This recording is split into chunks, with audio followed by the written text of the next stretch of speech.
boys at 170 they're just big and they hit too damn hard. Right. And while I do think Conor can beat some of these guys, maybe when it gets to Kamaru, when it gets to Stephen Thompson, when it gets to Vicente Luque, when it gets to, I would want to even throw in Tyron Woodley. I want to throw in those top 5 guys. Fucking killers. Yeah. Killers. It doesn't make any sense. It doesn't. And this is the point I was trying to make. Remember we talked about this. Mm-hmm. Conor can fight at 170. It doesn't mean he's a welterweight fighter. Yes. That fighting at 170 is different from being a welterweight fighter. And this is what we saw with the Nate Diaz case too. Nate Diaz can weigh 170, but Nate Diaz is not a 170er. I think, truth be told, Nate Diaz has a better time at 170 than Conor does, in my opinion. I agree. That's a conversation for another day. We'll bring that up at another point. Right. Conor at 170, he's a healthy big boy. You know what I'm saying? He looks swollen at the presser. He looks swollen on weight day, and he looks swollen coming into the octagon, right? But to be honest with you, you're fighting guys Conor bulks up to 170, correct? Yes. You're fighting guys who are cutting from 200 basically. These are guys who walk around 210 or 190 on a regular day. On a regular day, they vary from that 190 to 210 pounds. Right. And I'm not saying Conor can't do it, but you're looking at guys who are like just big. They're just bigger. They're physically bigger, and some of them they're quick. Like Jeff Neal. In my opinion, I don't think that's a great matchup for Conor. Jeff Neal Conor would have a hard time dealing with a guy of that size, that speed, and that caliber of 170 fighter that Jeff Neal is. And I don't think 170 is the place for Conor to be. Now, since we're on the topic, let me just lift off the welterweight rankings right now, right? So the champion is Kamaru Usman. Look at this man. He's got it already. Number 1 is Tyron Woodley. Number 2, Colby Covington. Number 3, Jorge Masvidal. Number 4, Leon Edwards. Number 5, Rafael Dos Anjos. He was a former lightweight, so maybe that could work out. Damian Maia, number 6. Number 7, Stephen Thompson. Number 8, Nate Diaz. Number 9, Anthony Pettis. Number 10, Robbie Lawler. Like those are bad matchups, right? However, let's think what Connor's side, right? Okay. Let's say the Jorge Masvidal fight versus Conor McGregor would happen, right? Yeah. That fight happens. Let's say Conor McGregor even beats Jorge Masvidal. Jorge Masvidal is ranked number 3 in the world. He probably should be ranked higher, honestly. Masvidal. That's debatable, but I agree. He's still ranked number 1. Yeah, it's true. True. All right, you got that one. Cody's number 2. Yeah. You got it. Well, if Conor was to beat Masvidal, that would line Conor right up for a welterweight title shot. True.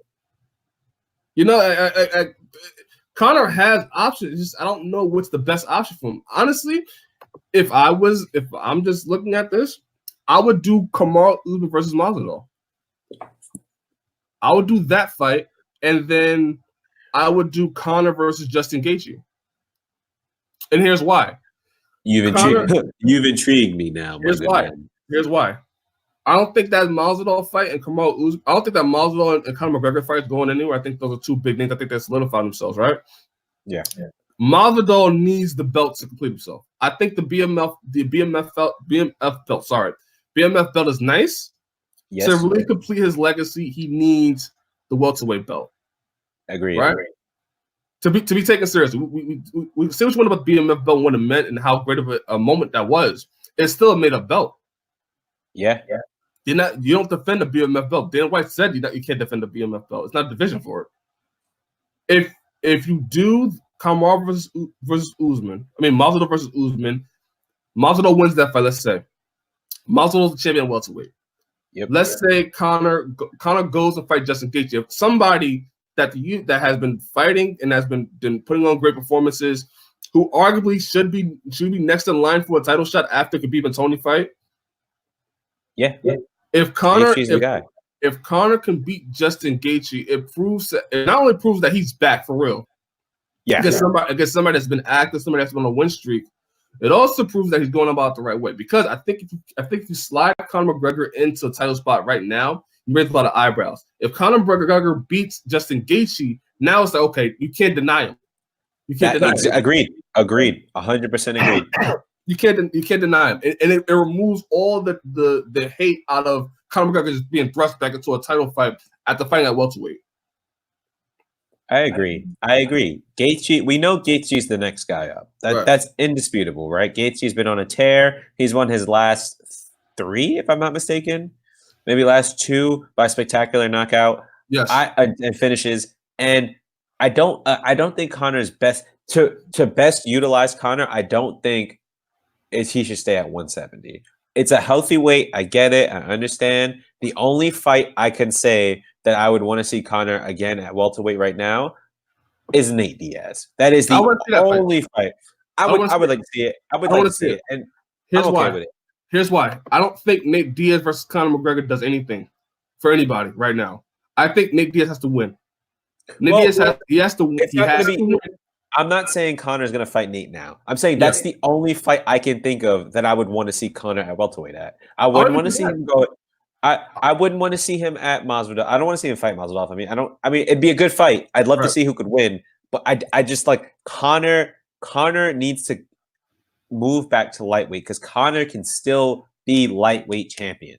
I agree. I think that is the only move that makes sense now. I think Conor's on the right track in getting a fight back, getting a fight under his belt, getting that confidence.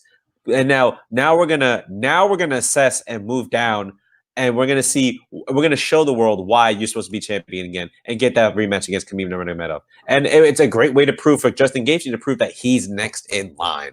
And then Gaethje hates the guy, so why not? Yeah, listen. I think the Conor McGregor and Justin Gaethje fight is the right fight to make, just for Conor McGregor's legacy. And if you rush the Jorge Masvidal fight, right? Let's say Conor wins. Now, where does Conor go from there? He has to go be thrust to the welterweight title fight. Exactly. He's more so gauged more to a welterweight fight than a lightweight fight because he's fought 2 fights now at welterweight. And so now he's put in a position where it's like, all right, he just beat the number 3 guy in the world, and the number 2 guy. If the number 2 guy and the number 1 guy aren't in a tangle with someone already, who's getting the belt? And to be honest with you, exactly. And that's not the ideal situation you want. You don't want that because that's going to hold that division up. Conor is not going to. He's not a 170er. He's just not. He can fight at 170, and that's the point I want to bring this again to the fans. Yes. He can fight at 170, but he's not a welterweight. The only guy I know who did it, and it was pretty impressive at the time, is BJ Penn. BJ Penn is the only guy who's been able to go up to welterweight and win, but it was at a time when you just didn't have the crazy talent that's in the welterweight division right now. It was at a time where there was just less talent, and he was able to get in, you fight 1 to 2 fights, 3 fights, I think it was, and then got a title shot. So like, it's like, wow, like, come on. Here's what I think should happen. Like I said, I think the Justin Gaethje versus Conor fight makes the most sense, and have Kamaru Usman versus Masvidal, right? If you want, let's say Kamaru Usman and Masvidal fight, the winner of that is whatever, right? I think you should save Conor for special occasions at welterweight, right? Yeah. If you want down the line, you can always do Masvidal versus Conor. That fight will always be there, like the Cowboy fight. The Cowboy fight was thought about years ago. Like I think Conor mentioned, you could always come back to it.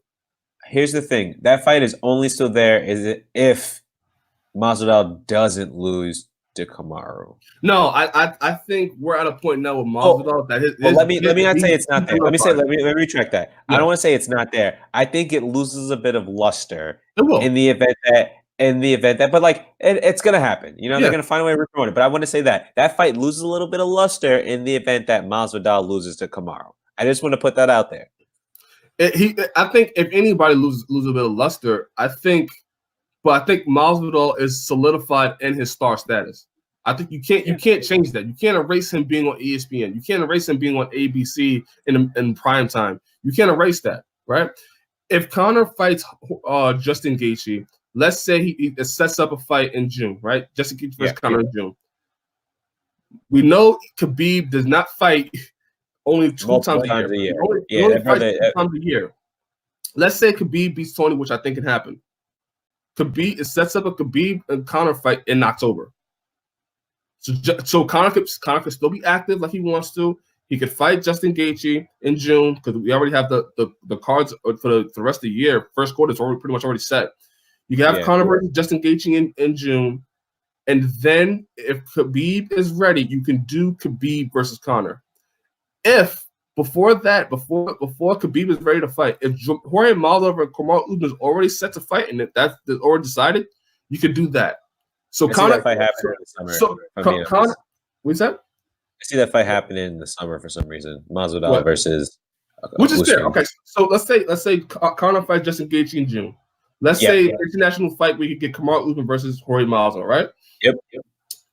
After that, you could kind of see where you want to go, right? Because Conor would now have a win in welterweight and now have a win at 155. That way, you can decide as UFC whether we should thrust Conor to Jorge Masvidal or we should thrust Conor to the Khabib fight. Both two guys that could make up a big pay-per-view. That's what you should do. Do Justin Gaethje first, and at 155, that way he has a claim to say, I beat somebody at 155 and I beat somebody at 170. I'm able to fight both divisions for the title. That's a more ideal situation where it works out in both the UFC's favor